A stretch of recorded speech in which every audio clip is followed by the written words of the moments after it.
Hey guys, this is another tips in 10 for Browzwear. I'm going to start off by saying a lot of us know that Browzwear is known for good fitting garments. But how do you get there? Let's talk about the fit maps. Let's talk about the good, the bad, and the good. Anyway, guys, I'm using my North American Bold Curve avatar from Alvanon, and I really like it. It's very curvy in all the right places. This is the newest 2022 version, size 6. Now, I usually drape in a size 6. I usually create my patterns. Sometimes I have parametric patterns. These avatars do not have any measurements to adjust. I'm going to go ahead and change her texture to cloth, and then we're going to go ahead and pick out one of my dresses that I made a while ago. So this should fit a size 6, but this is a bold curve, so this is an opportunity to make some fit changes. And as you can see, our avatar shape is slightly different from the ASTM or the ASD model that I usually use. So let's go ahead and put this already it's already arranged. It's already like I said, the measurements and everything are there from just the parametric patterns that I use. So I put in all the avatar's measurements, and I go ahead and draft a pattern based on those measurements and bring it into Browzwear. So like I said, I've done this already, but I'm just noticing how nice and clean this pattern looks immediately after putting it on the avatar. There's hardly any wrinkles, and you would suspect that it is a good fit just by the look of it. This is a woven fabric that I created myself using Shimaseki a while ago, some months back.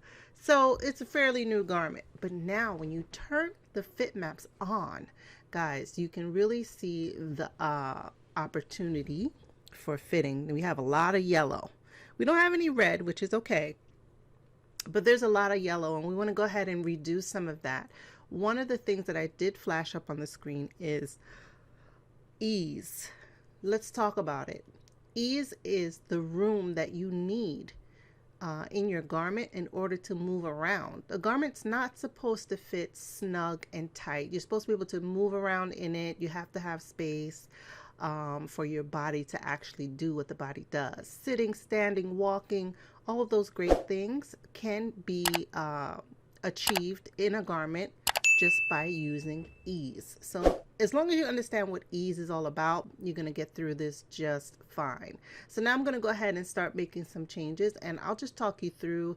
I noticed that the armhole is a little long at the side seam, but the body is tight. So I'm getting a lot of tightness on the sides of the body at the sleeve cap and at the bust. So I'm going to go ahead and extend this this dart out just a bit to see what kind of change I get across the bust. So pretty much whatever avatar I previously used for this, the bust was quite a bit flatter, so there wasn't a lot of room for the chest. What I'm noticing, there wasn't room for the chest, and there wasn't really room for the hips in the bold curve avatar, or I'm sorry, the Alvanon avatar. She is curvy, so she has shape in different places, and that's what I like about her. So I'm gonna start using this more often.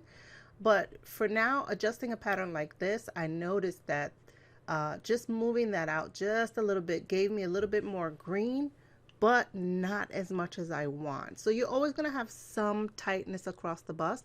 You have to remember the type of fabric that you're using, and you also have to remember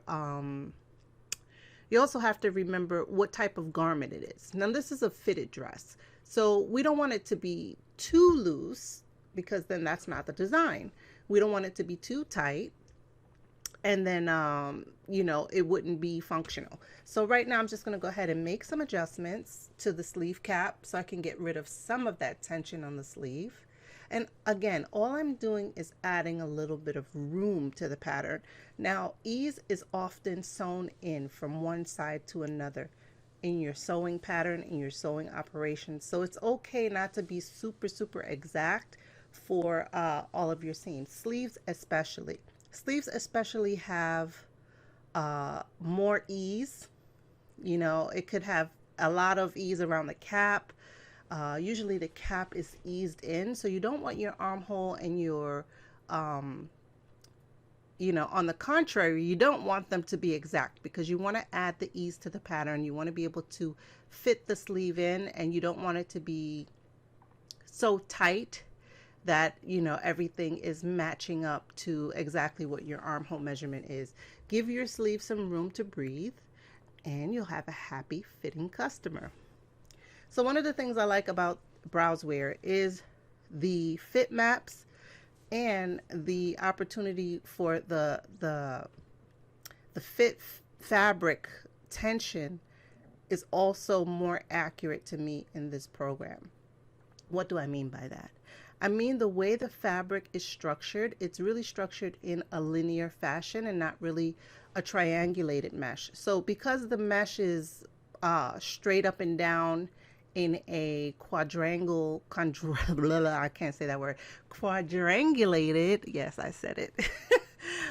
It's a quadrangulated mesh, and that mesh is often better for simulation, and it gives a real warp and weft quality to the fabric. So I like it a lot better. One of the things I do notice as I'm going through this, and it's getting better, thank God, it's getting more green and more blue. So this is what we want to see.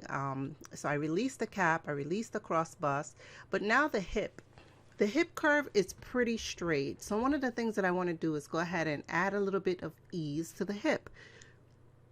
This is definitely another area in pattern making that you need ease. Usually the front and the back on the hip curve have a little bit more room and a little bit more space for you to move around, for your posterior, for your hips. And I'm just going to go ahead and release that right now. I'm going to straighten out and balance the hemline as well. And that will be it, guys. So this is what we're talking about, how to get these garments to fit accurately. I use Alvanon, I use Browzwear, I use parametric patterns that meet my customers' measurements, and this is how I get it done when it's time to get it done. So this is less of a creative process, but more about how to make a good garment from your 3D simulation. And it is possible, and this is one of the things I'm going to talk about and why pattern makers hate using 3D, because we can't touch it, we can't feel it, we can't do all of these different things, but there are benefits to using it, and we are growing in that theory more and more as a community. So guys, this is the end of the video. I'm just going to show a little bit more to some music, and thank you for watching, and have fun fitting in Browzwear.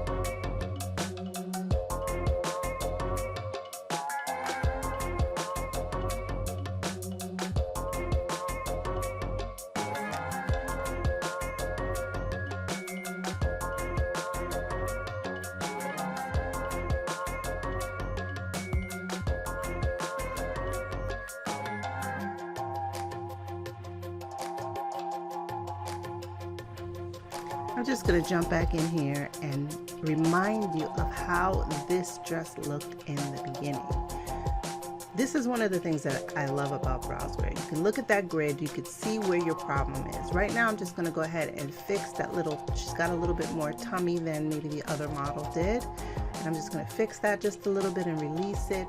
And we're in good shape, guys. If you go back to the beginning of this video and you see there was a sea of yellow and light green, there was hardly any blue, hardly any white on the garment, maybe just a little white. But guys, just go back and look. These are some of the things that you can do. I don't know why I had my grain line turned this way, but I'm just going to go ahead and change that, and I'll leave you guys at that. Join me for more Browzwear. Like and subscribe. If you made it this far, you definitely should like and subscribe. I'm trying to get in the next month 10,000 subscribers. So if you want to help me out, that would be great. It would just make me happy. That's it. Okay, guys, later.